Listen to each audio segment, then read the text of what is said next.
de, bueno, todas las consecuencias desgraciadas de la pandemia, se ampliaron un poco estas cuestiones.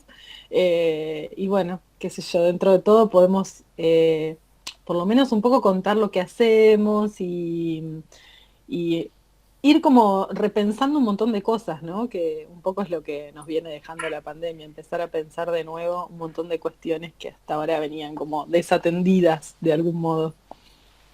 Sí, yo creo que hay que buscarle también este lado positivo de estos momentos que nos hacen repensar en distintas cuestiones, como en el caso si es específico la parte del ambiente, pero también en cuestiones así personales, familiares, el qué estamos haciendo o el qué estuvimos haciendo hasta ahora. Yo creo que trae, va a dejar una enseñanza Sí, sí. más allá de la tragedia, ¿no? Porque a nadie le gusta que la gente fallezca, pero yo creo que si bien tomada puede hacer que aprendamos algo. Sí, justo ayer me tocó, estaba en un conversatorio con gente de Paraguay y de acá, y bueno, como que estábamos pensando un poco cuáles eran las reflexiones finales, ¿no? Y como que al principio de la pandemia todo el mundo decía, bueno, esto va a cambiar y a partir de ahora todos vamos a ser diferentes, y de repente fue pasando y te das cuenta que, bueno, no todo cambia tanto como uno hubiera esperado Mm, y hay que volver a rescatar esa situación y volver a pensar, bueno, que esta pandemia no nos puede pasar para contarla nomás, ¿no? O sea, hay que hacer exacto. algún tipo de cambio porque si no, realmente el futuro que nos espera es bastante eh, impredecible, por lo menos impredecible, sin ser fatalista, ¿no? Ujú. Así que Eh, bueno, gracias por invitarme. no, Gracias por invitarme, me encantan estas instancias de poder conversar con gente que le interesa este tema y que además, bueno, son un poco los promotores del cambio. ya lo creo. Bueno, chicas, yo cierro el micrófono, es toda suya, Marcela. Así que bueno, o como quieran organizarse, nosotros cerramos y acá te dejamos con las protagonistas. Perfecto. Dale.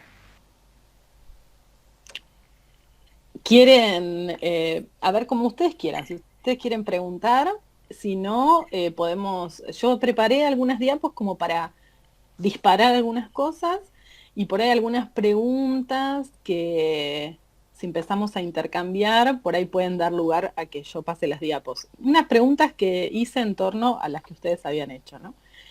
La primera cosa que ustedes planteaban era sobre la relación entre la pandemia, la fauna silvestre, las economías y todo esto. Y ahí lo que me surge cuando leo esa pregunta es si ustedes tienen un poco de idea cómo es que ocurre, o sea, cómo es que se originan este tipo de enfermedades que llamamos enfermedades emergentes.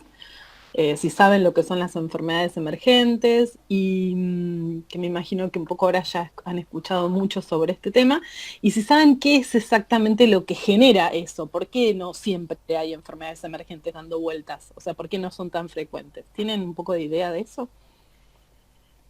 Sabemos que son las enfermedades emergentes, pero no, del otro no tenemos mucha idea. Bien, ¿quieren que les muestre un poco algunas cosas, como unos conceptos básicos sobre los cuales podemos empezar a charlar?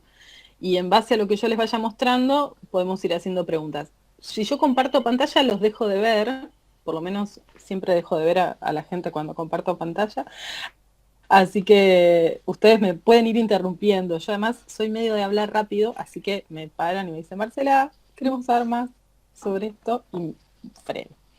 Así que si les parece, les muestro un poco lo que había pensado para compartirles y ustedes me van haciendo preguntas. ¿Quieren? Sí, sí. Sí, sí. Sí, sí. Buenísimo. A ver, vamos a probar compartir, así les comparto la pantalla.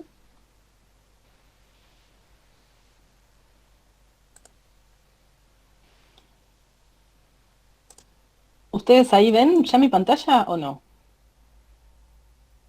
Sí, sí, se ve perfecta. Muy bien. Ahí va. Ahí va. A ver si logro por primera vez en la vida verlos, además de compartir pantalla. A ver.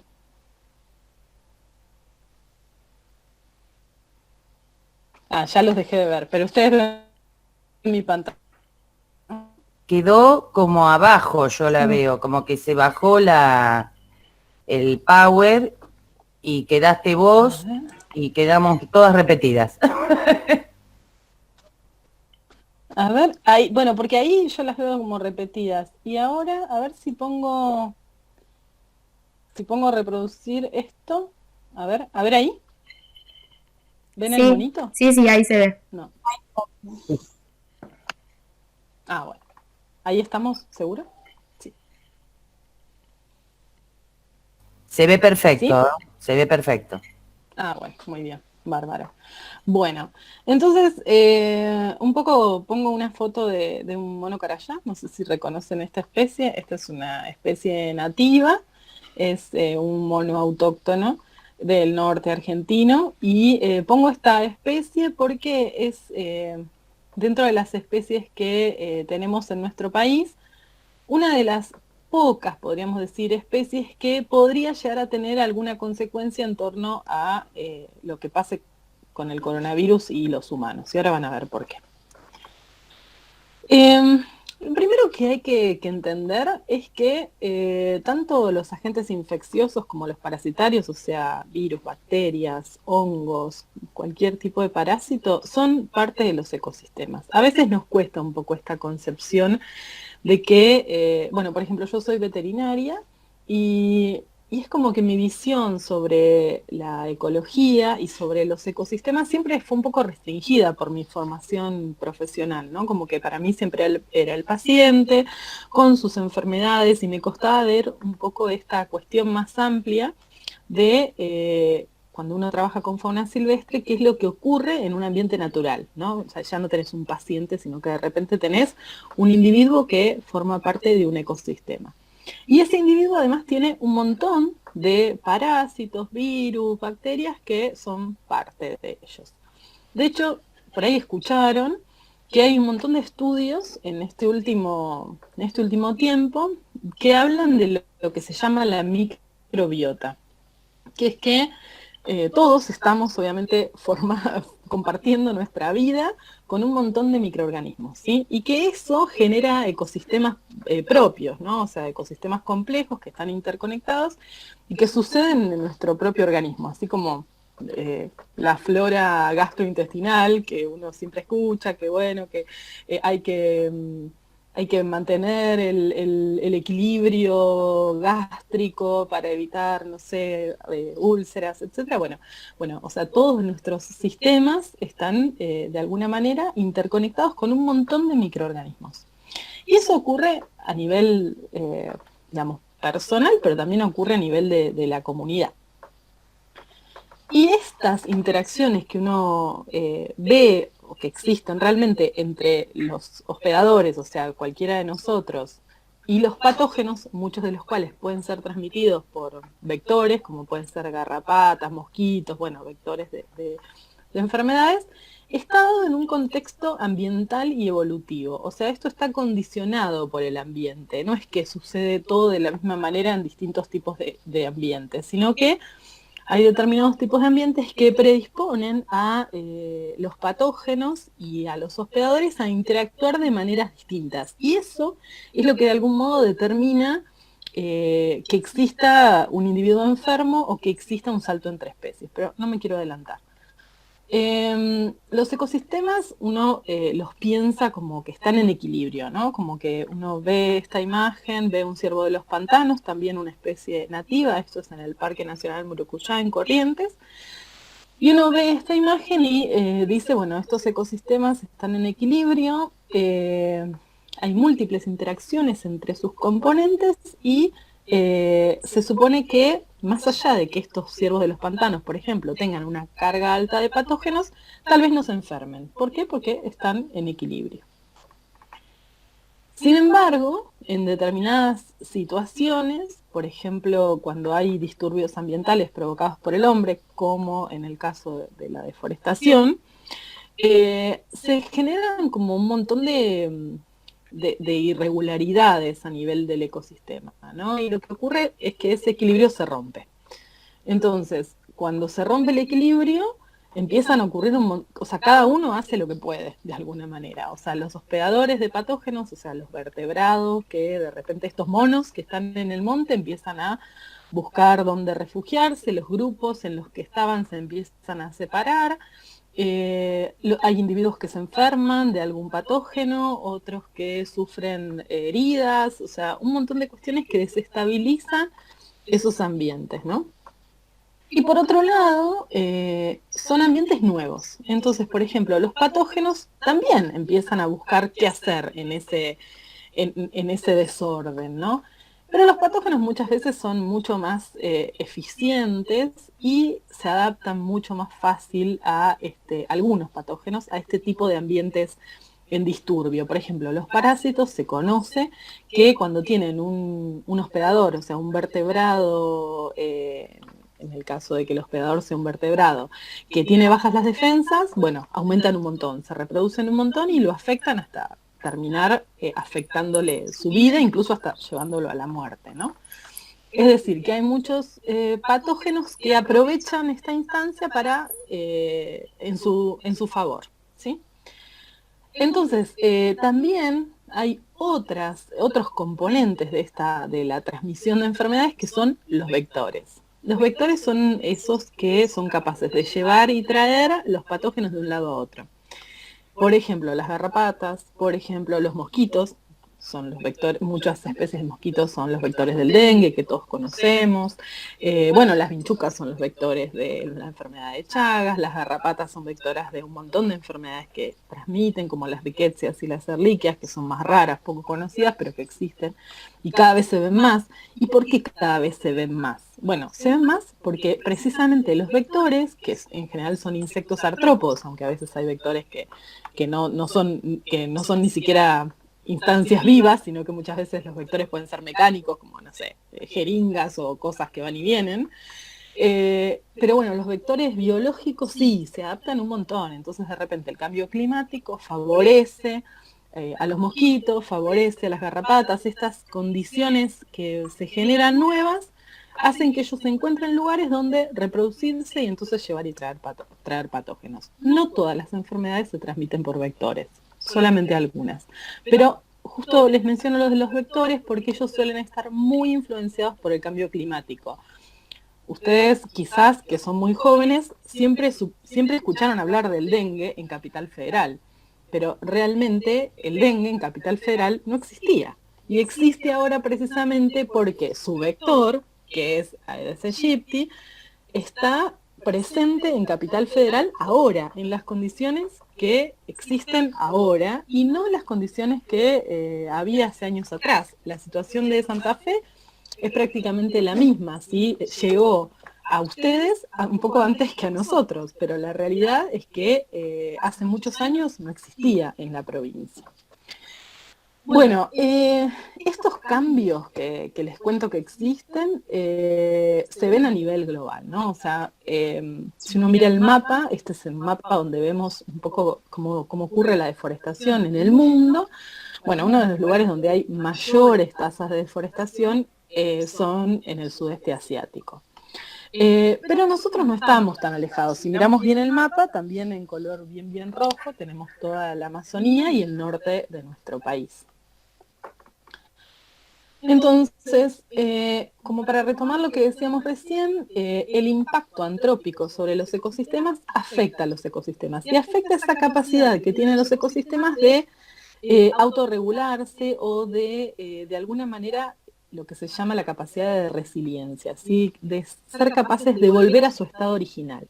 Como que el ecosistema se afecta a raíz de un impacto antrópico. Y si ese impacto antrópico es muy fuerte o muy intenso, no es capaz de volver al equilibrio, ¿sí? Y entonces ahí es donde ocurren todos estos desajustes que llevan a que estos ambientes desequilibrados generen instancias de interfaz, que ahora les voy a contar qué son.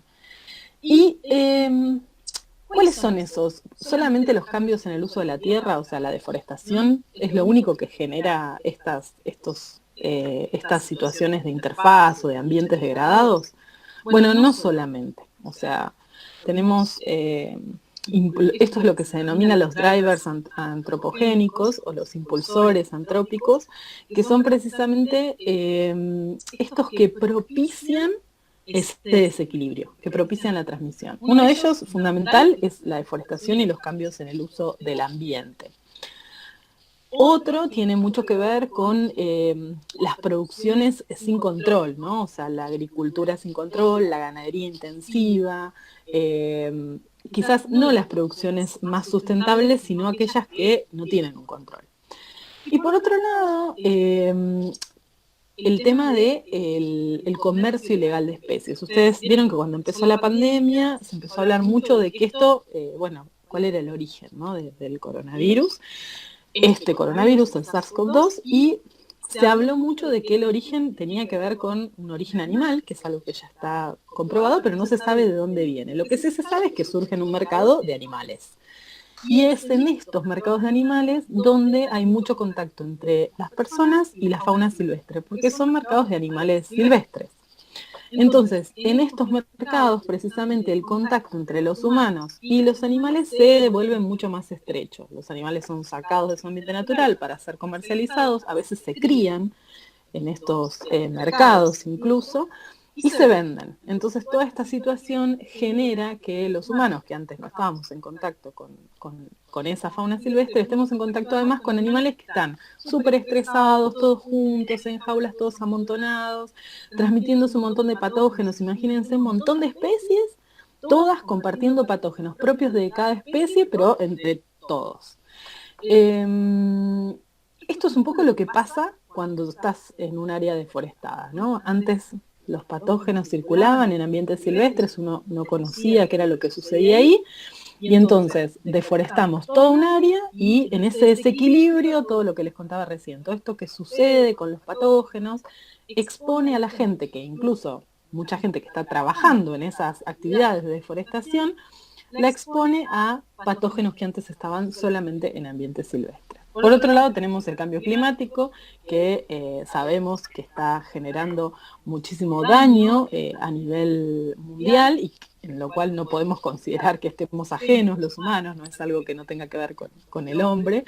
Y la resistencia de los antibióticos. Sabemos que cada vez más el uso así indiscriminado de antibióticos genera que cada vez las bacterias sean más resistentes y que sea muy difícil entonces tratar determinados patógenos.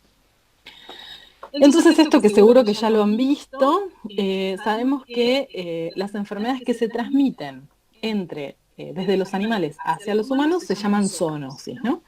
Y se considera que las enfermedades, que el 60% de las enfermedades humanas, ¿sí? De las enfermedades que tenemos los humanos, que podemos tener los humanos, son zoonosis, o sea, se originan en la fauna silvestre. Es un montón, ¿no? O sea, uno no si yo les pregunto sin contarles esto, ¿cuántas de las enfermedades de los humanos vienen de los animales? Posiblemente no me dirían el 60%, porque realmente muchas se conocen muy poco.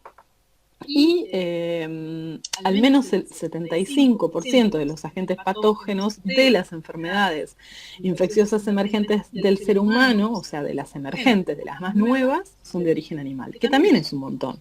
O sea, habla de que todos estos procesos que yo les cuento que ocurren, bueno, precisamente están relacionados con que emerjan patógenos de áreas que antes no conocíamos. Entonces, esto no solamente es una amenaza para los humanos, que nos podemos enfermar, sino que también es una amenaza para la conservación de la biodiversidad. Y un poco esto va a ir de la mano con otras preguntas que ustedes me habían hecho. Pero, como para redondear esta parte, lo que nosotros vemos en esas instancias que yo les mencionaba recién, los mercados, las áreas deforestadas, el comercio ilegal de especies, son áreas que nosotros llamamos áreas de interfaz, o sea, áreas donde el contacto entre los humanos y la fauna silvestre está propiciado, ¿sí? O sea, es mucho más fácil que ocurra. La palabra clave precisamente es esa, contacto, ¿sí? O sea, que antes los ciclos silvestres ocurrían, o sea, no es que esto es absolutamente nuevo, sino que lo que ocurre es que esta situación de desequilibrio condiciona y propicia que hasta incluso muchos patógenos muten, ¿sí? O sea, como estos coronavirus que son... que es muy común que muten, bueno, propician las mutaciones y las recombinaciones entre distintos virus. Como para que se den una idea, después se los dejo para que lo tengan, pero está muy bueno este grafiquito, porque abajo ustedes ven donde está el monito y la curva rosa, ven en esas curvas que suben y bajan en rosa son los ciclos de transmisión normales. Esto es lo que ocurre normalmente en la fauna silvestre, es decir, tenemos por ejemplo, un mono carayá en el norte argentino, y esta curva, por ejemplo, podría ser la curva de, no sé, la encefalitis de San Luis, que es una enfermedad que no es una enfermedad para los monos, es un patógeno que tienen los monos carayá. Bárbaro, perfecto, miren, oscila, sube, baja, sube, baja, sube, baja, los monos están bien, ninguno muere, todo genial, pero en algún momento ese patógeno, que es zoonótico, salta la barrera. ¿Por qué salta la barrera? Porque ese mono está en contacto con determinadas especies, por ejemplo, domésticas. O con el hombre. Sí, o sea, el salto puede ser directo desde estos animales silvestres a los animales domésticos, al humano, o a través de un salto a hospedadores intermediarios. Vieron que se habló mucho en el caso del coronavirus de los pangolines. Bueno, esos son los que son capaces de acercarnos el virus, ¿sí? O sea, es como ese intermediario que por ahí no es que el humano se comió un murciélago, posiblemente ese salto nunca haya ocurrido, pero sí es muy probable que los murciélagos le hayan transmitido el virus a otras especies que se comercializaban con mucha más frecuencia, incluso hasta que se podían llegar a consumir en los mercados, y que ahí haya saltado a las personas. Y eso pasa con un montón de patógenos. Volviendo al ejemplo de la encefalitis de San Luis que les ponía antes, entonces puede saltar a un hospedador intermediario y de ahí a las personas, ¿sí? Y ese salto se denomina salto zoonótico o spillover. Y ese gráfico que ustedes ven que sube la curvita en color verde es lo que pasa cuando llega a las especies domésticas, por ejemplo. Las especies domésticas, ¿qué pasa? Viven todas juntas, muchas veces hacinadas, están en contacto muy cercano con las personas, entonces son lugares ideales. ¿Para qué? Para que, por ejemplo, algunos virus se amplifiquen. Entonces se amplifican los virus y es mucho más fácil que se acerquen a las personas. Y entonces los saltos zoonóticos pasan por estos hospedadores intermedios y llegan a la gente. Esto es algo, como les decía, que ocurre en muchísimas enfermedades. Pero bueno, la buena noticia es que esto no pasa siempre. Tiene que existir lo que los científicos llamamos la tormenta perfecta. O sea, esto por suerte no pasa todo el tiempo, sino que tiene que haber un montón de condiciones que se cumplan en el mismo momento y en el mismo lugar. La primera condición es que haya muchos animales que estén infectados, o sea, que tengan ese patógeno y que además sean infecciosos, o sea, que sean capaces de transmitirlo. Por otro lado, que exista un contacto estrecho entre los patógenos, entre los animales, silvestres y los humanos, que puede ser un contacto estrecho directo, como esta persona que está manipulando murciélagos, o que puede ser un contacto estrecho con algún hospedador intermediario. Y después algo que está muy, muy controvertido todavía, no se sabe bien, es el tema de la repetición en el tiempo. Lo que se postula, por ejemplo, para COVID, es que esto es un proceso largo, incluso que tiene años de evolución, ¿sí? Que el contacto tiene que haber sido repetido en el tiempo para que haya ocurrido ese salto zoonótico o spillover. Esto igual el tema de la repetición en el tiempo está todavía siendo estudiado.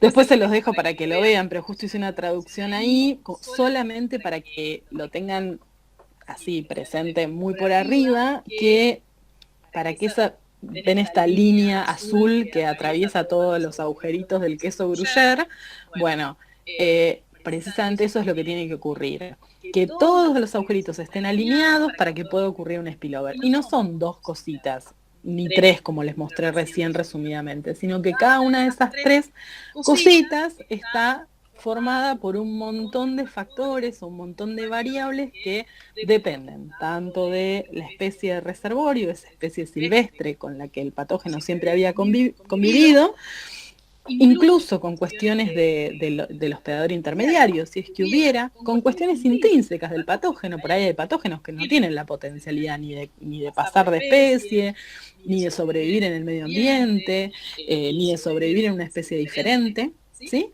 Y cuestiones del receptor, ¿sí? En este caso del COVID, de las personas, ¿sí? Cómo es la respuesta inmune. Ustedes vieron que, bueno, lo estamos viendo todo el tiempo, no todos los humanos que se enferman la pasan de igual manera. Hay gente que se muere y hay gente que atraviesa la enfermedad sin enterarse. Y en el medio de estas dos instancias extremas, un montón de situaciones diferentes, ¿no? Tiene mucho que ver con la tolerancia que esa persona tiene a ese patógeno, ¿sí? Que está muy relacionado con el sistema inmune, la compatibilidad molecular, cuestiones muy relacionadas incluso con el receptor que usa el virus, un montón de estas cosas.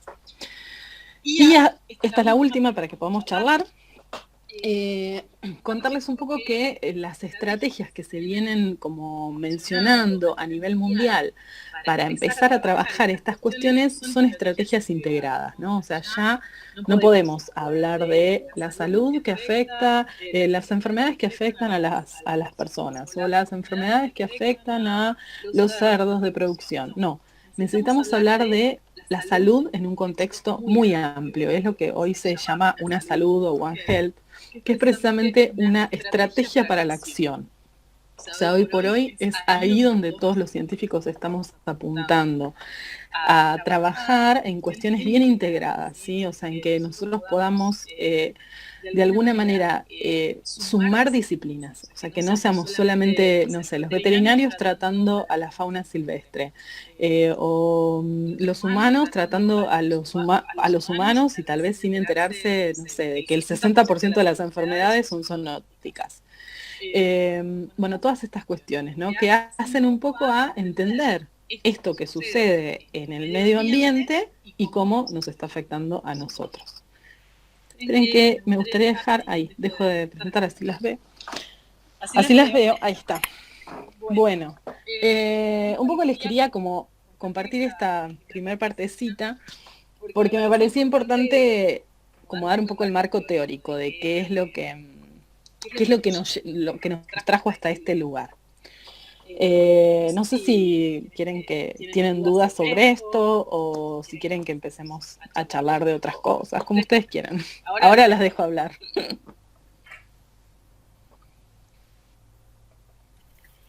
Nosotras también nos habíamos enfocado en las aves y bueno, queríamos saber que sobre cuando, o sea, el aislamiento de las personas había impactado sobre las aves playeras y si nos podías dar algún ejemplo. Sí, justo me pareció muy buena la pregunta porque no sé si ustedes saben que hay un plan nacional ¿ya saben de esto? Que hay un plan nacional para el manejo de las aves playeras, ¿sabían? No. ¿Estuvieron hablando de esto? No lo sabía. Ah, mira, hubiera jurado que sí, porque la pregunta parecía muy orientada a eso. Bueno, intervengo. ¿Por qué salió lo de las aves playeras?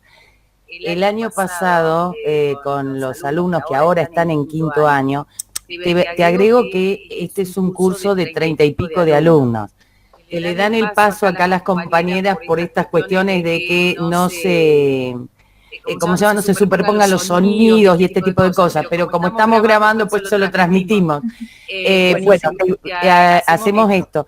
Entonces, tenemos una propuesta educativa que venimos desarrollando ya, que es pensar la soberanía. Esa propuesta invita a los chicos a pensar la soberanía desde lo científico, desde la salud, desde no solo desde lo territorial. El año pasado, con el cuarto única, o sea, el cuarto de naturales, como el que están ellas cursando ahora, viajamos a San Antonio Oeste. Entonces estuvimos allá con Morzán, que es biólogo, también rufinense, pero trabaja allá, y con los guardafaunas, y bueno, había un equipo que estaba justamente viendo lo de las aves playeras, y de este pajarito, el 92, si no me equivoco, o me cambié de número, que el recorrido fabuloso que hacen, fabuloso, de Tierra del Fuego a Alaska, bueno, y la cuestión de la playa, y entonces de qué manera el turismo afecta, ¿no es cierto?, la playa. Cuando las chicas lo proponen, sin hacer, digamos, meternos ya, porque en la forma virtual los tiempos son otros, ¿sí? Para dar clases, etcétera, etcétera. Entonces, bueno, más o menos les tiré el pantallazo de la experiencia del año pasado, pero y ellas entonces lo tomaron como pregunta. Bueno, entonces, ¿qué estará pasando ahora con estas aves? ¿Tendrán mejor oportunidad para comer? ¿Qué sé yo? Siendo menos molestada por el turismo. Que quería hacer el recorrido para el rulo, para que se hubiera... Buenísimo, buenísimo. Ahora me callo. Sí, al principio me pareció extraña la pregunta y después, claro, me acordé que justamente está este Plan Nacional para la Conservación de las Aves Playeras de Argentina, que es un plan en el que se estuvo trabajando todos estos años, ¿no? Estos planes nacionales, sobre todo que hay planes nacionales que son como para una especie. Pero el de aves playeras, lo que tiene de interesante es que está enfocado a un montón de especies que tienen problemáticas de conservación diferentes, aunque tienen distintos estatus de conservación. De repente hay especies que están en peligro de extinción y otras especies que no tienen, que, por ejemplo, son de preocupación menor, que se les llama dentro de las categorías de conservación. Pero lo interesante es que muchas veces protegiendo especies que son de preocupación menor, uno termina protegiendo, a modo de paraguas, especies que están en peligro y que a veces son más difíciles de abordar. Y bueno, este tema de qué es lo que sucedió en la pandemia y qué es lo que sucedió con el aislamiento, es súper interesante porque justamente uno de los problemas más graves que tienen las aves playeras en Argentina y en todo el mundo es el tema de cómo se afecta su nidificación y su hábitat con el impacto de las personas sobre el ambiente, de las personas caminando, de las personas con los cuatriciclos, de las personas impactando sobre la playa de alguna manera, ¿no? Entonces, sí, lo que me pareció que estaba muy bueno, que se los voy a dejar y se los voy a compartir, es compartirles el plan, porque ya está hecho, está muy bien. Y ahí ustedes pueden ver que una de las principales amenazas para la conservación de las aves es precisamente esta, ¿no? Entonces, sin lugar a dudas, la verdad es que no tengo datos científicos sobre si esto mejoró o no, pero sin lugar a dudas tiene que haber habido un impacto del aislamiento sobre las poblaciones de aves, ¿no? También va a depender mucho de aquellas aves que son migratorias, en qué momento las encontró o en qué momento del estadio reproductivo, si fue, bueno, ya estamos por cumplir un año igual de la emergencia, así que del COVID, así que bueno, podríamos decir que es muy probable que haya habido algún impacto sobre estas poblaciones de aves playeras. Yo particularmente me dedico a los mamíferos, no, las aves no son mi campo de más expertise, digamos, pero bueno, sí trabajo en conservación y conozco muchos planes de conservación de especies, no solo de mamíferos, y justamente de conservación de aves playeras estuvo muy orientado a eso. Yo creo que han tenido como de alguna manera este golpe de suerte para las aves, de que el hecho de las cuarentenas haya disminuido el impacto del hombre, el impacto antrópico sobre los sitios de nidificación o sobre las áreas de apareamiento de estas aves. Así que sin lugar a dudas sí, o sea, sin duda tiene que haber un impacto. Les voy a dejar ahí el plan para que lo chusmeen. El plan es actual, pero no debe tener nada todavía de la pandemia porque todavía es medio temprano para evaluar. Después ustedes me preguntaban algo sobre qué pasaba con los peces. Y sí, la verdad es que uno piensa a priori que hay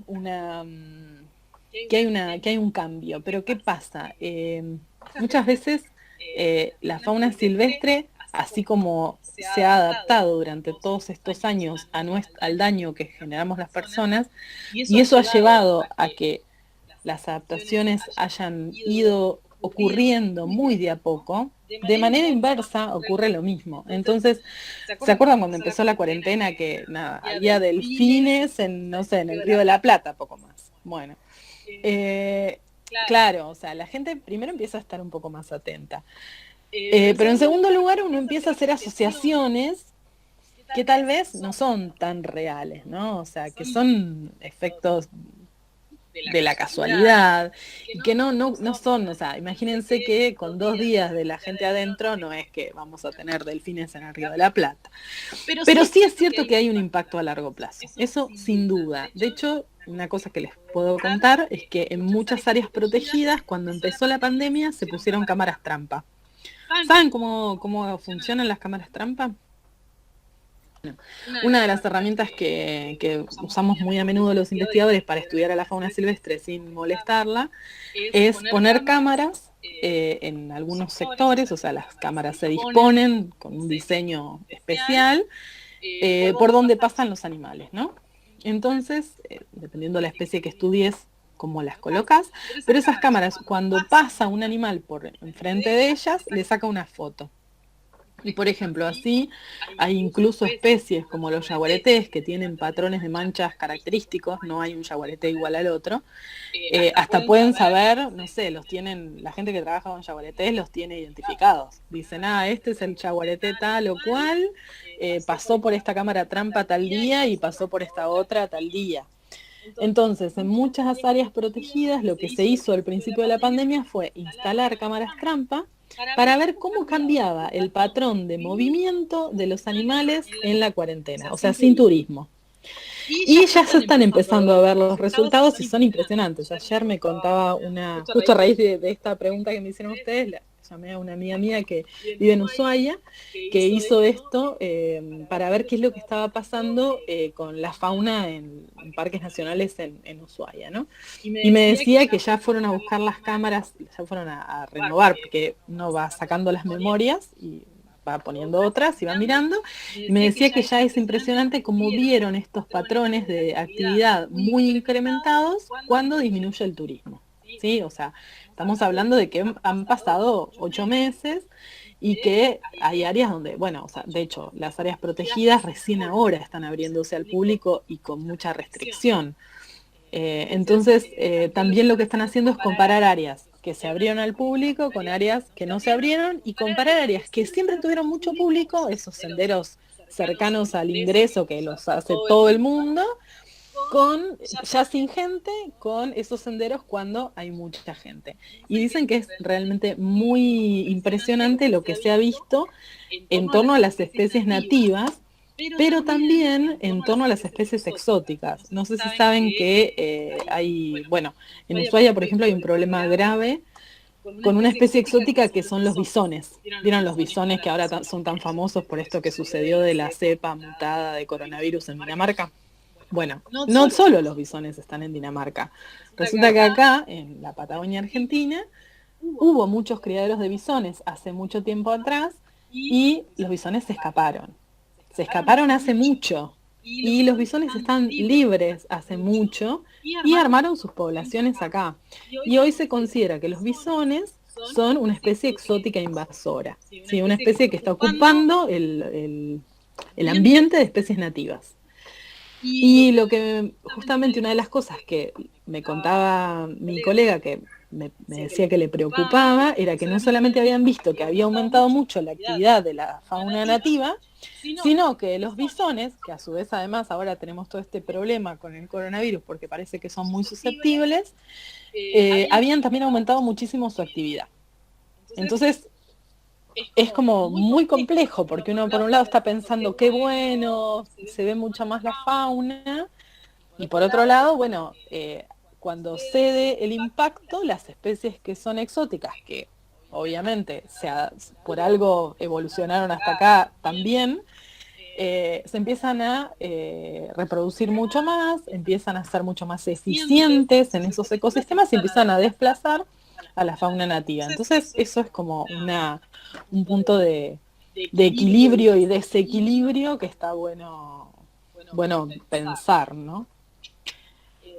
Bueno, siempre hablando mucho, me fui de tema, pero les quería contar lo de los peces, que también me lo habían preguntado. Con los peces pasa un poco lo mismo, o sea, si bien por ahí ustedes no sé si vieron, pero en un momento de la pandemia empezaron a mostrar que mientras nosotros estábamos acá todos encerrados, en el mar argentino había un montón de barcos pesqueros pescando sobre nuestras costas.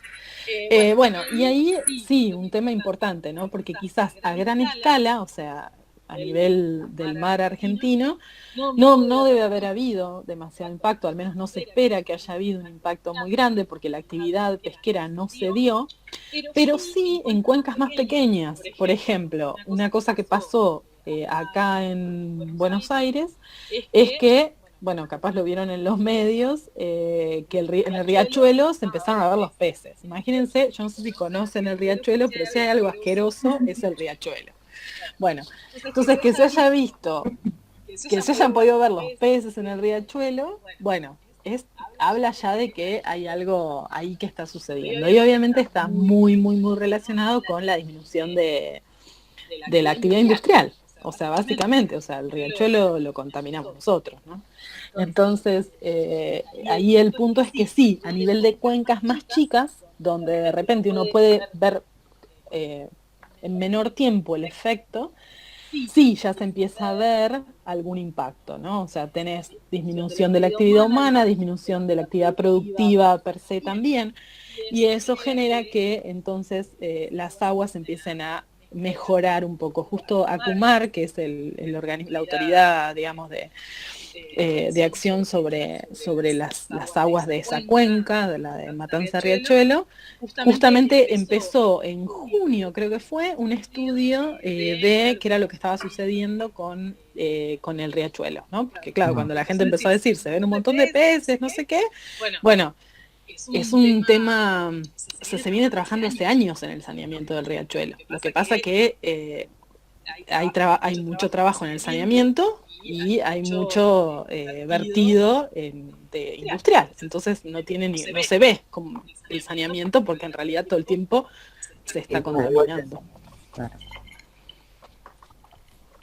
Bueno, estos ejemplos que justamente vos estás dando eran los que las chicas iban leyendo y lo que empezó a generarnos dudas y entonces buscaron ellas mismas al CONICET y escribieron y así fue dando vuelta la carta hasta que llegó a vos, porque la verdad no recuerdo ahora el nombre de la directora porque pasaron por varias instancias, pero la institución, el CONICET, de preocuparse y de buscar al especialista y te designan a vos, la verdad que no tiene precio. Pero eran estas cosas, esto que uno lee por los diarios, tampoco está...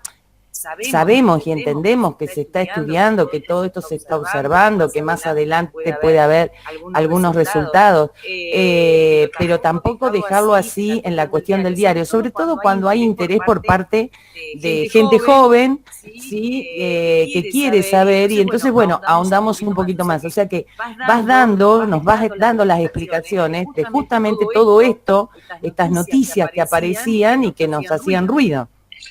Claro, exacto. Vos sabés que ustedes saben, una de las cosas que nos pasó, yo trabajo, bueno, con mamíferos. Ahora voy a hablar de los mamíferos. Bien, ahora te dejamos con los mamíferos. No, yo trabajo con mamíferos y justamente trabajo con ciervo de los pantanos. Esa foto que puse del ciervo de los pantanos es en Iberá, en Morocuya, pero trabajo acá en el Delta. El ciervo de los pantanos vive acá en el Delta también. Y cuando recién empezó la pandemia, bueno, la gente nos empezó a llamar, que se veían ciervos por todos lados. Incluso no sé si conocen el Tigre, donde, bueno, muchas veces la gente viene de turismo a la primer parte del Tigre, lo que es la primera sección, que es un área donde el ciervo de los pantanos ni sueña aparecer porque muere. Bueno, que se habían visto ciervos de los pantanos en esa región, ¿no? Entonces, bueno, fue justo, no sé, empezó la cuarentena, no sé, un jueves, el viernes apareció el ciervo. Bueno, era todo gracias a la cuarentena. Fue muy gracioso porque nos empezaron a llamar que gracias a la cuarentena había sucedido eso. Pero lo triste de todo esto que tengo para contarles es que el problema que se generó después fue efectivamente ese ciervo se había visto, seguramente no tenía que ver con la cuarentena, ya habíamos visto en esa zona una hembra con crías hace unos meses, o sea que hay también un movimiento de los animales que ocurre un poco a raíz del daño ambiental que estamos haciendo, o sea, los animales, más allá, olvidémonos de la pandemia, ¿no? O sea, seguramente vieron un montón de, ustedes que son de Santa Fe habrán visto la cantidad de aguaraguazú que han aparecido en Santa Fe los últimos años. Bueno, mi primer trabajo con fauna silvestre fue con aguaraguazú y mi corazón está en el aguaraguazú, así que siempre estoy muy en contacto con esta especie y con cuestiones relacionadas al aguará. Y lo que sucede con esa especie concretamente es muy impresionante porque uno va viendo cómo avanza la barrera, digamos, cómo avanza la deforestación, y te das cuenta cómo también los animales se empiezan a mover y empiezan a aparecer animales en áreas borde donde antes no se veían y que además tampoco son áreas óptimas, porque es evidente que los bichos están apareciendo ahí porque están corriendo, escapando posiblemente de otras amenazas, y cuando corren escapando de otras amenazas también se encuentran con amenazas extras como por ejemplo las rutas, y muchos se ven atropellados. Entonces, volviendo a la historia de los ciervos, lo que les decía era que uno de los problemas más graves que hemos tenido en cuanto a la conservación de esta especie, que bueno, es una especie que tiene un problema de conservación grave acá en el delta, que es la caza furtiva, lo que sucedió es que, claro, se empezaron a ver más animales y se empezó a cazar más. Pero además, con un agravante, que es que no hay ningún control, porque como estamos en cuarentena, todos los controles están puestos en otro lado. Entonces, la cantidad de ciervos muertos que hemos visto cazados por gente este año no ha tenido precedentes, o sea, realmente es terrible el impacto negativo. O sea, lo que uno pensaría que a priori es algo bueno, que es que los animales se vean, finalmente termina siendo algo mucho peor para la especie, porque los animales se ven, pero eso los expone mucho más a los cazadores. Y ahí tenés dos realidades, ¿no? Un poco lo que mencionaba Delia hace un rato. Pensar un poco en el recurso, pero también pensar un poco en la conservación. Y tenés lo que es la caza de subsistencia, que en el delta todavía existe, o sea, gente que realmente caza para comer. Entonces, por ahí tenés gente que quedó aislada y que caza un animal y lo come, que posiblemente no es la que va a hacer la diferencia. O sea, con el ciervo de los pantanos es complicado porque es una especie que está realmente muy amenazada. Pero con otras especies, bueno, uno puede pensar en algo un poco más sostenible. Y después tenés la caza comercial, o sea, que es absolutamente externa al delta. O sea, es gente que de repente en el medio de la pandemia, así como veíamos los barcos en el mar argentino, pesqueros, bueno, esta gente que en el medio de la pandemia se introduce en el delta a cazar porque los bichos se ven más, están más disponibles y porque no hay nadie que controle. Entonces eso realmente es como complicado para nosotros. Yo formo parte de un comité de conservación del ciervo de los pantanos, del que formamos parte un montón de profesionales de distintas disciplinas. Hay incluso hasta gente que son autoridades de empresas forestales, por ejemplo, que tienen pequeñas áreas que conservan para el ciervo y entonces forman parte de este comité. Y después hay investigadores, bueno, también somos algunos veterinarios, otros que son biólogos, que justo siguen a los animales, les ponen collares y los siguen. Y fue un año muy complejo, porque además en ese comité hay autoridades y bueno, el punto era listo, hemos hecho todo hasta ahora necesitamos que las autoridades sean las que estén ahí en el campo, controlando y haciendo cumplir la ley, ¿no?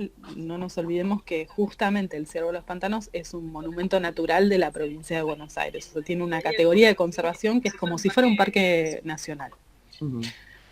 Entonces es complicado. A veces uno piensa a priori que algunas cosas van a beneficiar la conservación de la especie y hay como un volantazo que termina mostrándonos otra realidad que uno no, a priori no la esperaría, ¿no? Seguro. Chicas, había otro. Violeta. Ahí cuando decís que las autoridades deben hacer cumplir la ley, ¿crees que el Estado debe cambiar sus leyes en cuanto a la conservación y a la protección del ambiente? Sí, yo creo que, a ver, lo que nos sucede mucho es que no hay leyes, ni que las leyes son malas, es que no se cumplen. Es muy, sobre todo en algunas áreas, ¿no? Pasa un poco lo mismo con el tema de los incendios, ¿no? Se debatió mucho este tema respecto a los planes de contingencia de incendios en Córdoba, ¿no? Que había gente que decía, ya tenemos un plan para abordar los incendios, que está buenísimo, hagámoslo cumplir. Y es eso en realidad lo que está pasando. Otra gente decía, no, hagámoslo de vuelta. Bueno, hay cosas que realmente todo es mejorable, todo se puede modificar para mejor, pero también es cierto que no podemos cumplir ni lo básico, ¿no? Entonces estamos como perdiendo el tiempo en armar cosas nuevas cuando no somos ni siquiera capaces de controlar un barco que sale por el puerto de Tigre.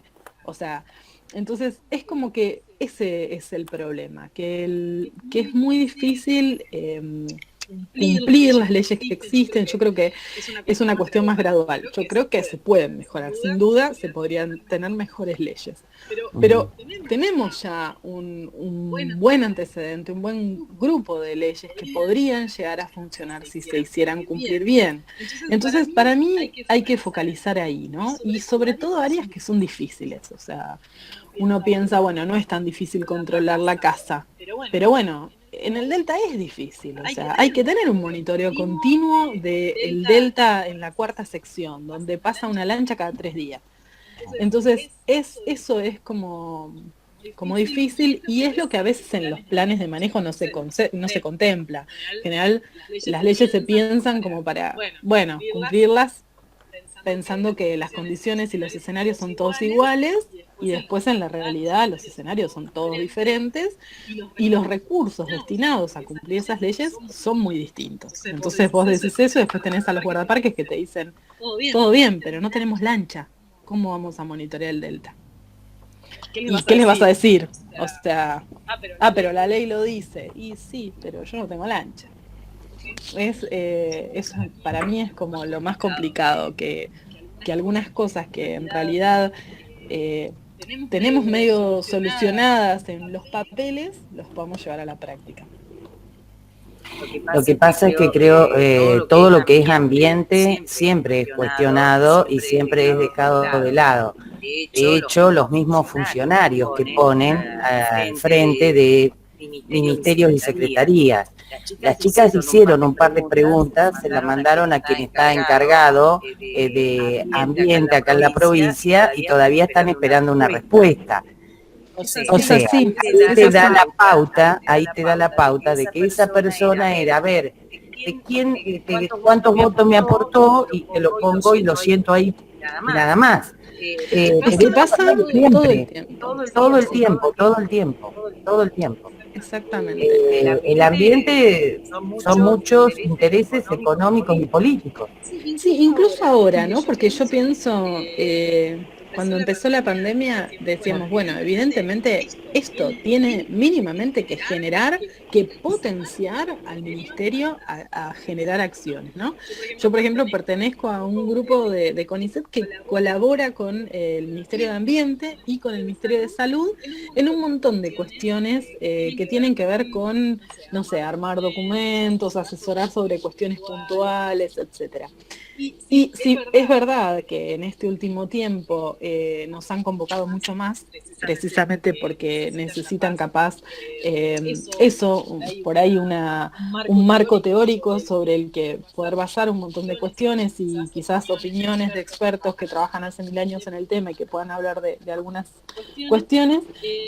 Siempre es como que el ambiente termina siendo un poco relegado, ¿no? Como que siempre se pone por delante la cuestión de la salud humana.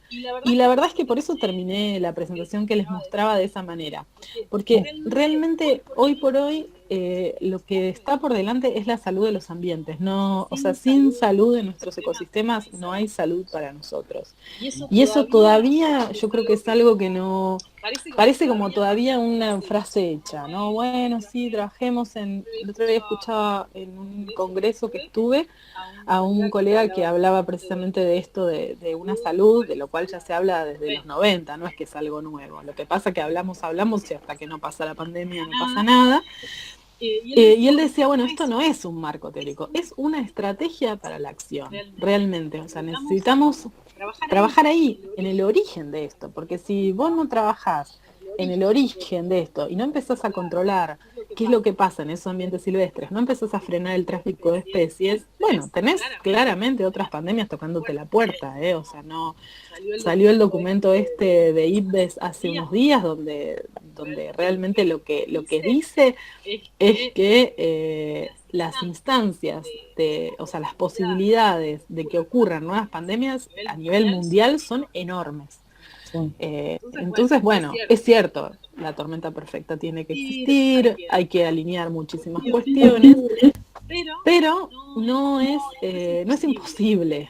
Y la verdad es que, bueno, de algún modo el coronavirus se ha expandido terriblemente por todo el planeta, con una letalidad que no es tan alta como podría haber, como por ejemplo tiene MERS, que es el otro coronavirus que circula en Arabia. Entonces, bueno, hay muchas cuestiones y hay que esperar también que tengamos una actitud responsable. Yo, por ejemplo, trabajo con fauna silvestre y una de las cuestiones, por eso empecé la presentación mostrándole a los monos carayá, una de las cuestiones que más preocupa hoy es qué puede pasar si nosotros los humanos, que somos los que hoy estamos llevando y trayendo el coronavirus por todos lados, si nosotros transmitimos este virus a especies silvestres que son susceptibles y que no son el origen, ¿no? Por ejemplo, a nuestros monos carayá, que se supone, por un montón de estudios que se hicieron, que son especies que tendrían susceptibilidad, porque aparentemente el virus usaría el mismo receptor que usa cuando entra a nuestro organismo. Entonces, esas especies susceptibles que viven en Argentina podrían llegar a convertirse en nuevos reservorios fuera del lugar donde se origina la pandemia. Y eso no solo complicar las estrategias de control, o sea, imagínense lo que sería controlar una enfermedad que no solamente circula entre personas, sino que de repente la tenés circulando en monos que viven, no sé, antes de hablar con ustedes recibí un mensaje de un amigo biólogo que trabaja en Corrientes, contándome que ahora están monitoreando los monos que viven cerca de las casas, porque no en todos lados los monos carayá están en el monte, sino que en algunos lugares donde perdieron todo su hábitat, a veces están en el patio de las casas.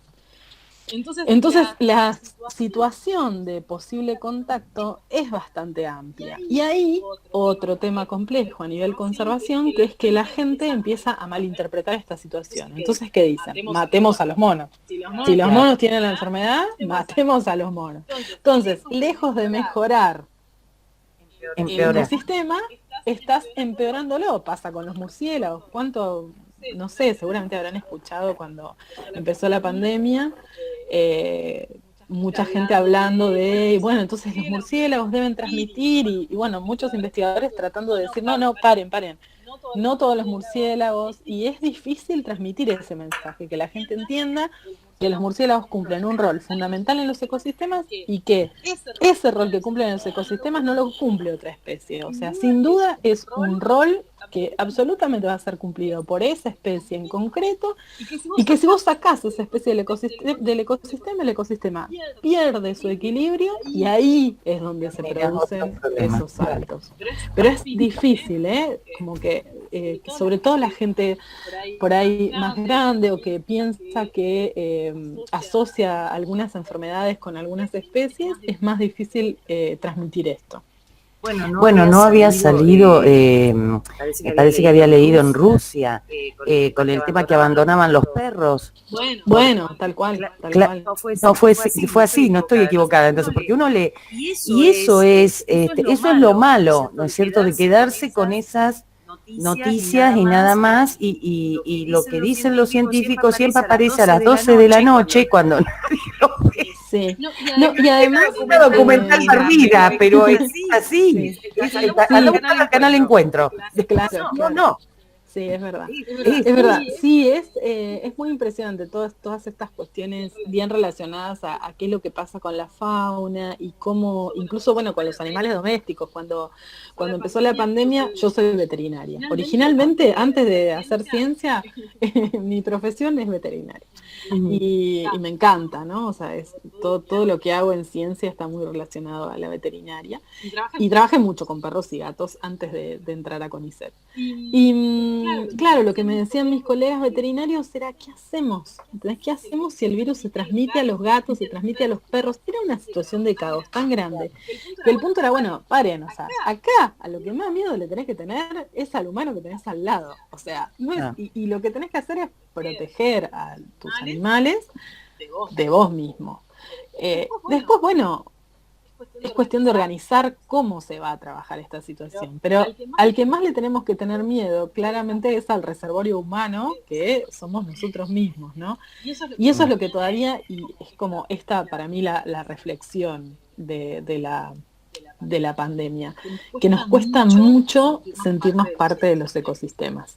O sea, realmente uno mira todo un poco desde afuera. Mira el murciélago, le transmitió el pangolín, algo debemos tener que ver. No, a ver, hoy 48 millones más, creo que ya debemos estar por los 50 millones de personas infectadas en el mundo. Un montón de gente trasladando el virus de acá para allá, o sea, uno se lo pone a pensar un instante y la potencialidad que tiene eso es terrible. Entonces, como parte de los ecosistemas que habitamos, necesitamos tomar conciencia del rol que cumplimos, ¿no? Yo creo que ahí es donde hay que empezar a trabajar desde el día a día, o sea, no desde los ecosistemas de, bueno, no sé, yo en un parque nacional, no, yo en el día a día, o sea, yo con lo que consumo, con todo lo que hago, con cómo me relaciono con el medio ambiente, con cómo me relaciono con los desechos, la basura, o sea, todo esto es parte de hacernos cargo de los ecosistemas que habitamos, ¿no? Del planeta.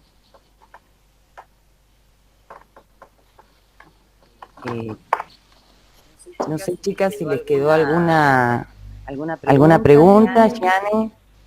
Sí, como para cerrar. Queríamos preguntarte cómo ves o cómo te imaginas la situación ambiental si hablamos de un futuro cercano.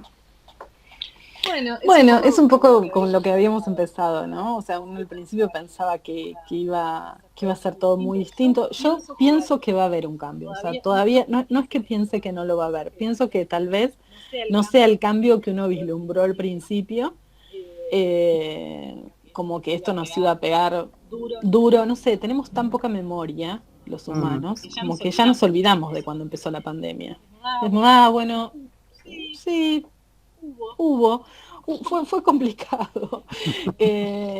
Y creo que es eso, ¿no? Que nos hace falta pensar cómo encarar esto a futuro. Pienso que va a haber un cambio, o sea, soy optimista en ese sentido, creo que va a haber un cambio, creo que también, y eso yo lo veo mucho, a nivel de la gestión va a haber un cambio, más allá de esto que decíamos, ¿no? De que tal vez, bueno, los ministerios de ambiente no siempre son, bueno, hay algún pequeño cambio, yo lo veo, o sea, no sé, yo trabajo en esto hace muchísimos años y está bien, es un tema con el que trabajo y es lógico que hoy quizás me van a consultar más cosas, pero sí hay como cierta apertura a poder escuchar lo que dicen otras voces, ¿no? Entonces es un poco, o sea, es un camino muy difícil, muy largo y muy lento, no es para ansiosos, pero yo creo que vamos un poco en ese camino y que de a poco vamos construyendo el futuro y que de alguna manera para mí estas son las mejores instancias, ¿no? Porque a veces uno habla mucho tiempo entre colegas, o sea, si ustedes me preguntan en general qué he hecho durante la pandemia, además de mi trabajo como investigadora de todos los días, básicamente es hablar con colegas. Es más raro hablar con gente que está formándose en determinadas disciplinas diferentes o con estudiantes de distintos niveles. Entonces me parece que es ahí donde hay que apuntar, porque es precisamente ahí donde van a ir surgiendo los brotes para empezar a generar otros escenarios distintos, por lo menos, ¿no? O sea, creo que hay que probar otros escenarios diferentes. Y en ese sentido creo que ustedes son una generación que es muy distinta a la nuestra, que tienen otra cabeza, también porque han vivido otras realidades. Entonces está muy bueno, la conciencia ambiental que hay hoy es muy distinta a la que había cuando yo estudié, y si bien todavía tengo muy claro que estamos en un proceso de alfabetización ambiental, sin duda, o sea, hay muchas cosas que todavía es muy difícil que todo el mundo las comprenda. Creo que es un gran desafío y que estamos yendo por ese camino, y eso está muy bueno. Ajá. Bueno, yo tengo esta... perdón. No, sí, Lisa, dale. Ok, vamos a cambiar de tema un poco. Muy bien. Y respecto a su artículo, lo leímos, teníamos algunas dudas. Nos preguntamos si nos podría contar cómo va con esa investigación de los murciélagos y cuál era su objetivo. Muy bien, no me acordaba cuál habían visto. Miren, yo les cuento.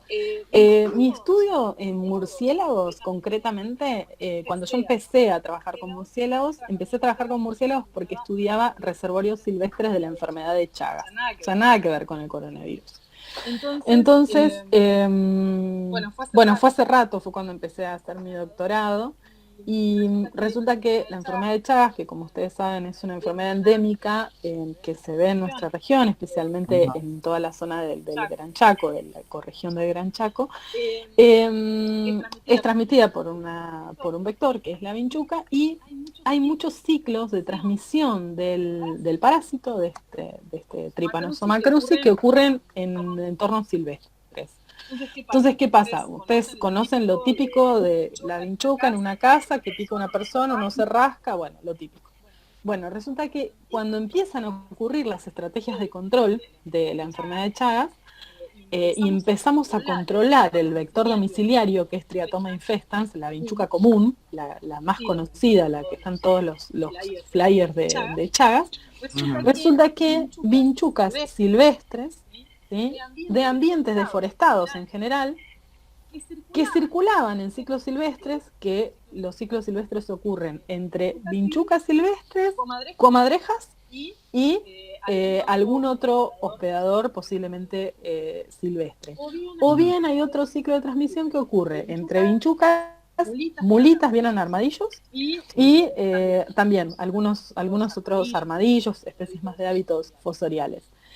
Y esos ciclos silvestres, con esas vinchucas silvestres, a veces se acercan mucho a los entornos domésticos, y a veces incluso a través de la caza. Por ejemplo, un cazador sale con su perro, el perro caza un armadillo, muchas veces se lo comen, no lo cocinan bien, y se enferman a través de la vía oral. O sea, los humanos, incluso los perros también, se pueden enfermar a través de la vía oral. Y eso establece ese link entre el ciclo silvestre y el ciclo doméstico. Esto que les cuento es parte de mi estudio de doctorado de hace muchos años, y así empecé a trabajar con murciélagos, porque uno de los ciclos que se postulaba, sobre todo los arborícolas, era que los murciélagos que comparten ambientes muchas veces con o están en cercanía a las comadrejas, que ya se las conoce como reservorios de la enfermedad de Chagas, podían llegar a estar implicados en los ciclos de transmisión.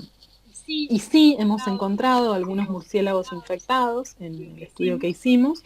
Encontramos especialmente estas especies hematófagas, ¿no? Los murciélagos vampiros, los Desmodus rotundus, hemos encontrado infectados, y hemos encontrado, al contrario de lo que pensábamos, hemos encontrado otro ciclo de transmisión diferente. En realidad encontramos otra variante del Trypanosoma cruzi, diferente a la que conocemos que está en las personas, y diferente a la que conocemos que está en las comadrejas, y diferente a la que están los armadillos, que están los murciélagos.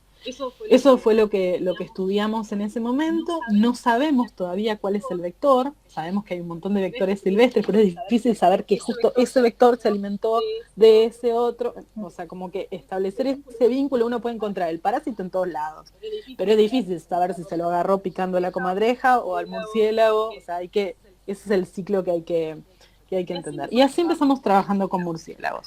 Después de esa instancia, seguimos estudiando murciélagos, estudiando otras cosas. Y justo empezamos a estudiar hace muy poco algunos virus que se encuentran en materia fecal de murciélago.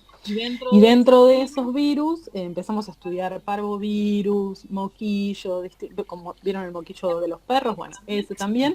Y uno de los virus que habíamos empezado a pensar, como postulando estudiar, porque son todos virus que se estudian prácticamente de la misma manera, utilizando técnicas moleculares, es precisamente los coronavirus. Si ustedes miran la bibliografía sobre los coronavirus en Argentina, en fauna silvestre prácticamente no hay nada.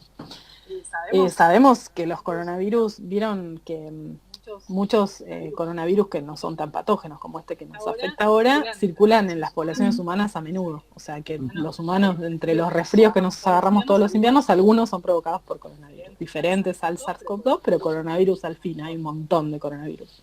Y las especies domésticas y las especies silvestres tienen sus propios coronavirus y muchos se transmiten entre especies.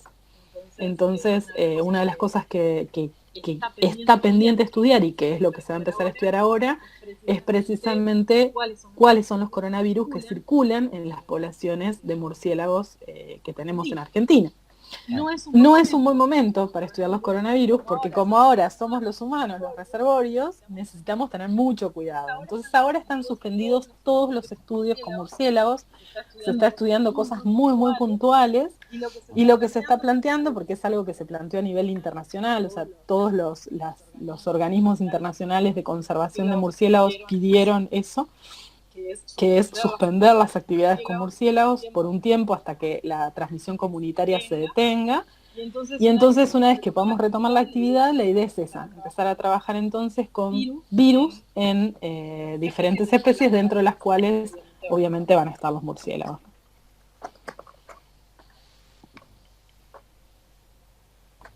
¿Quedó algo, chicas? ¿No? Sí, retomando lo que nos dijiste recién, queríamos saber con quién y cómo se llevó a cabo esa investigación. La de los murciélagos y los coronavirus, la de los murciélagos y el Chagas, ¿cuál de todas? La de los murciélagos y coronavirus. Sí, de los murciélagos, la que nos contaste. La de los murciélagos y Chagas se llevó a cabo en el instituto donde yo estoy, que es el IEGEVA.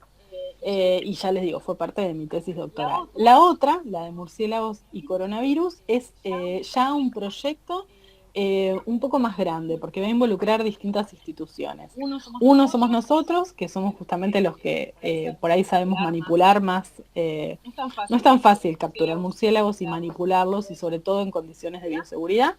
Entonces, eso es uno de los puntos claves, que lo sepamos hacer bien. Entonces vamos a estar nosotros involucrados y también vamos a estar gente de la parte de laboratorio que va a hacer el diagnóstico molecular, y también va a haber gente en este proyecto del Instituto Milstein, que seguramente lo habrán escuchado porque cuando salió el NeoKit, justo uno de los kits que se usa de diagnóstico, que se elaboró precisamente por investigadores de CONICET en el Milstein. Bueno, parte de ese grupo es el que está involucrado en esto. Después hay también un grupo interministerial donde hay proyectos de la Facultad de Veterinaria de la Universidad de Buenos Aires, de la Facultad de Veterinaria de La Plata, que todos están precisamente poniendo a punto la técnica para poder diagnosticar el coronavirus en especies silvestres, distintos coronavirus, no solamente el SARS-CoV-2.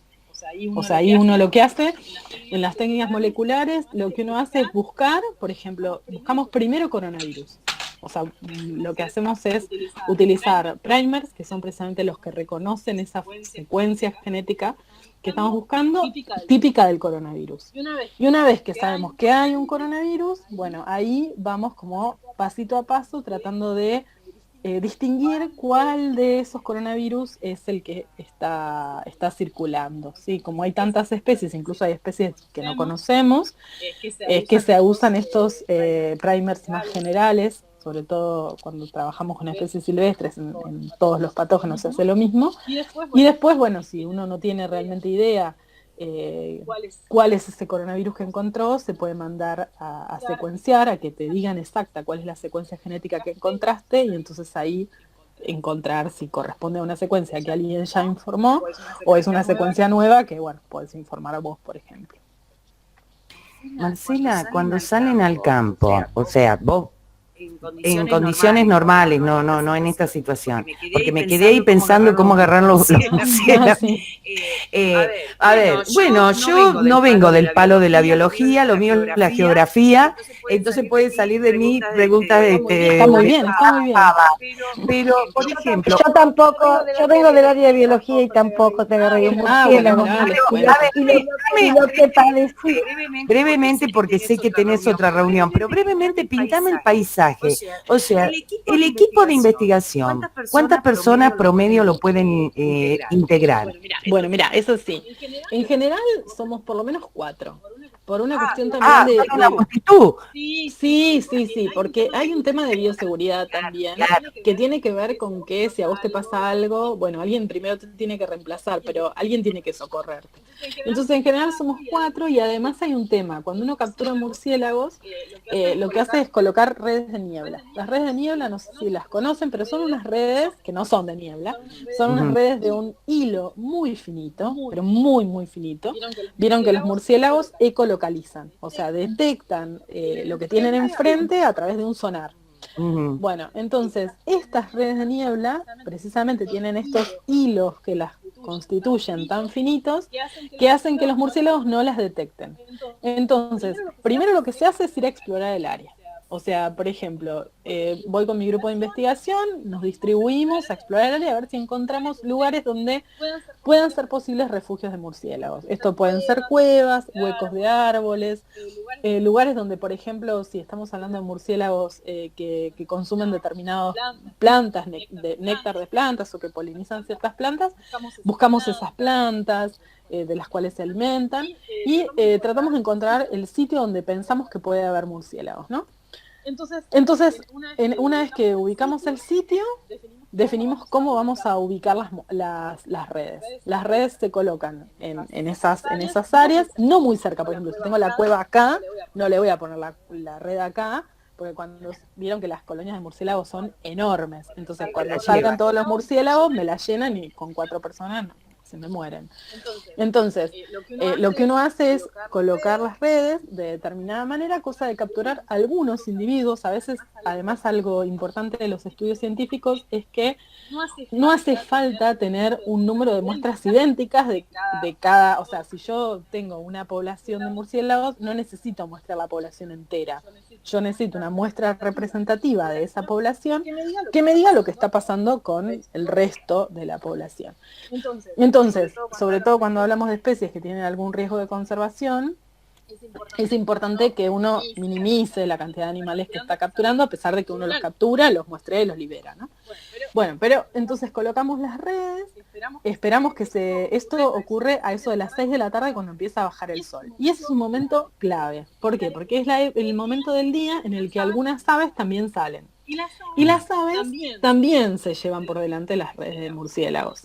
Entonces es un momento en el que tiene que haber bastante gente observando las redes a la distancia, porque si aparece un ave y se queda enganchada en las redes, hay que saber desengancharla y sacarla antes de que termine demasiado estresado. Incluso si uno los deja ahí, se pueden llegar a morir. Entonces, una vez que baja el sol, ya como pasa ese momento crítico en el que empiezan a caer aves y todos estamos tratando de sacar esas aves que caen, que son unos minutos, pero a veces caen varias, y se espera que caiga la tardecita y empiezan a salir los murciélagos. Entonces los murciélagos salen, muchos le pasan por arriba, otros le pasan por abajo, uno tiene que ver más o menos a qué altura los pone. Hay murciélagos, por ejemplo, que viven en la copa de los árboles, entonces hay que colgar redes de las copas de los árboles. Esto, por ejemplo, en la selva misionera es muy frecuente. En el caso nuestro no lo hicimos nunca porque trabajamos en el Chaco y en el Chaco la vegetación es más baja. Entonces colocamos todas esas redes ahí y una vez que empiezan a caer los murciélagos, entonces ahí sí nos distribuimos para ir sacando los murciélagos de las redes. Hay gente que los procesa directamente ahí, o sea, los saca. Nosotros, por ejemplo, armamos un equipo de anestesia inhalatoria, como el que se usa para los humanos, pero tamaño murciélago. Entonces armamos una mascarita con un circuito de anestesia y los dormimos, los anestesiamos y les tomamos una muestra de sangre, una muestra de pelo, una muestra de materia fecal, y después cuando les cortamos el anestésico, los animales se despiertan rápidamente y se van. Si por ejemplo tenemos muchos animales o somos muy pocos o se hizo muy tarde, porque a veces depende mucho de la temporada del año, a veces se hace muy tarde. Entonces a veces preferimos por ahí no trabajar tan cansados y lo que hacemos es guardar a esos individuos, los ponemos en bolsitas de tela, las hicimos específicamente, se usan para murciélagos, pero las armamos nosotros. Son bolsas de tela como esas bolsitas del jardín de infantes. Bueno, armamos muchas bolsitas así y las dejamos colgadas en un barral. Ponemos un murciélago por bolsita y quedan colgadas en el barral y ellos duermen ahí toda la noche. A la mañana muy temprano, cuando ellos ya empiezan a bajar el metabolismo, porque como son nocturnos, en general ya a la mañana bajan el metabolismo, ahí hacemos este mismo procedimiento. Usamos una dosis de anestesia más baja porque ya tienen el metabolismo más bajito, los dormimos, les sacamos las muestras, les sacamos sangre, todo y los liberamos. Ese es el trabajo de campo con los murciélagos. A todo esto siempre vestidos con los equipos de bioseguridad. Claro, eso te iba a preguntar, ¿cómo ustedes también? Exacto, nosotros no sé, muerde murciélago, supongo. Sí. ¿Y en qué consiste? Lo que tienen es que en general tienen dientes muy muy chiquititos, entonces con los guantes ya lo que usamos es doble guante, usamos para cuando el animalito está dormido, ya no usamos esos guantes difíciles como de cuero, de descarne, porque es difícil manipularlo, el bichito son chiquitísimos.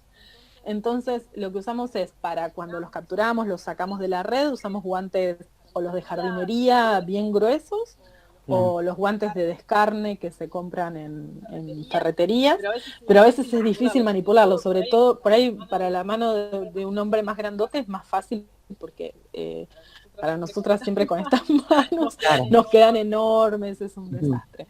Entonces lo que hacemos es los sacamos de ahí y ya los llevamos al lugar donde los vamos a procesar, ahí nos sacamos esos guantes y tenemos abajo guantes comunes de nitrilo o de látex, esos que son azules o los blancos. Los de nitrilo son mejores. Y entonces ahí ya con el animal dormido los manipulamos mejor. Pero a su vez tenemos puesto el equipo ese de astronauta. No sé si lo vieron, que se usa, bueno, nosotros lo usamos siempre para trabajar en el campo con roedores y con murciélagos de rutina. Usamos estos que se llaman equipos Tyvek. Tienen una tela especial que es impermeable y a su vez permite que ser traspasada solamente por partículas que son muy muy chiquitas. Entonces no pasan los virus, no pasan las bacterias y además obviamente los líquidos resbalan. Y eso tiene una capucha y entonces nos ponemos todo el equipo que se cierra, es un mameluco que se cierra, la capucha y encima de eso la máscara. La máscara con unos filtros, que puede ser o con el filtro N95, que es el que ahora mucha gente usa, pero si no directamente la máscara con los dos filtros acá, que son unos filtros rosas, que son bastante conocidos también, y eso también filtra partículas muy muy pequeñas. Entonces eso evita que si los murciélagos tienen algún virus, por ejemplo, que los murciélagos son muy buenos reservorios de muchos virus, no nos contagien y nosotros podamos ser capaces de estudiar lo que tienen sin lastimarlos y sin nosotros ahora también contagiarlos a ellos, ¿no? Perfecto. Bueno. Vamos a ir despidiéndola. Sé que tiene otra reunión, nos han dejado una hora y media, la hemos tenido, queremos presentarte, porque llegó tarde, pero no importa, no le tomamos a ahí vi a alguien nuevo en el grupo. Alguien nuevo es nuestra directora, Miriam Manabela, así que te dejamos para que te disculpes, Miriam. Hola, Miriam. Hola, buenas tardes a todos. Estaba al tanto de esta charla, de hecho escribí en el Classroom una felicitación a los chicos por la iniciativa, ¿no? Por no detenerse y buscar alternativas para llegar a las fuentes de forma directa. Y bueno, y agradecerte enormemente por tu disposición y tu generosidad para dar tu tiempo y explicarnos tan claramente un tema tan interesante como lo has hecho. Bueno, les agradezco mucho a ustedes. Ya les decía hace un rato que para mí estas son las instancias más ricas porque bueno, uno siempre está hablando entre colegas, entre gente que más o menos sabe lo que uno hace y bueno, a veces ya no hay tanto que decir, ¿no? Entonces está muy bueno poder compartir lo que uno sabe con gente que posiblemente a futuro esté trabajando en estas cuestiones o no, pero sí está muy bueno que todos lo sepamos, ¿no? Es muy diferente la conciencia ambiental que hay hoy a la que había antes. Entonces para mí esto es un gran desafío, está buenísimo y nada, es un orgullo poder transmitirles lo que sabemos, que a veces obviamente es muy poco al lado de lo que uno quisiera saber, pero que bueno, siempre que contribuya es muy, muy bienvenido. Bueno, muchas gracias. Esto es como dice Serri, cuando... Sí, Miriam, dale. Que bueno, que esto es la cultura, ¿no? Porque bueno, vieron que Serri tiene esta frase que dice que si uno tiene un peso y otro tiene un pan, yo te cambio una cosa por la otra y uno pierde el pan o pierde el peso. En cambio, la cultura no se pierde nada, todo se comparte y todos nos enriquecemos mutuamente. Así que muchas gracias por tu tiempo y por compartirlo. Gracias a ustedes. Bueno, cualquier cosa yo les puedo dejar mi mail, si tienen dudas me consultan. Bueno, tienen mi teléfono también, así que me pueden consultar por ahí, ningún problema. A veces tardo un poco en responder, pero no tengo ningún problema, me encanta. No, orgullosos del CONICET también. Ya el año pasado, como te decía, los chicos un grupo había estado trabajando con el tema de la ciencia, la soberanía científica, y hizo todo un recorrido muy interesante para que también empecemos a conocer, empecemos a enorgullecernos de los científicos que tenemos trabajando argentinos, de educación pública, entonces reconocidos a nivel mundial. Entonces, bueno, todo eso realmente ante tanta cosa mala que siempre es la que primero se proyecta, nosotros queremos dar este espacio diferente y también hacer como esto que vos decís, bueno, hoy ya lo conocen, después el día de mañana, bueno, se verá, pero ya no podés volver de lo que ya conociste, ya sabés de qué se trata. Para mí es fundamental, o sea, no solamente la gente que se dedique a esto, sino que todos tenemos que tener esta conciencia, sin ninguna duda.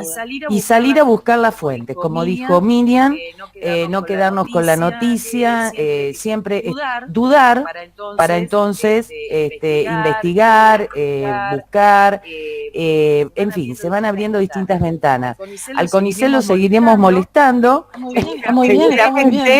Es que en realidad es para eso estamos, o sea, más allá de estar en el laboratorio o estar en el campo, la idea es que el CONICET realmente pueda transmitir lo que se hace.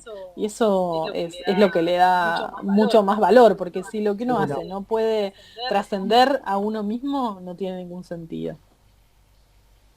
Bueno, no sé, Claudia, si querés. No, solamente quiero agradecerle su presencia, el tiempo que nos dedicó, por supuesto, y las explicaciones que ha dado, que yo pienso que las alumnas las han entendido claramente, cuando hablabas de las enfermedades emergentes, cuando hablabas de los reservorios, que son temas que ellas ya han aprendido. Entonces, para mí me pareció que fue muy linda la charla, muy didáctica, y bueno, te agradezco, ¿no?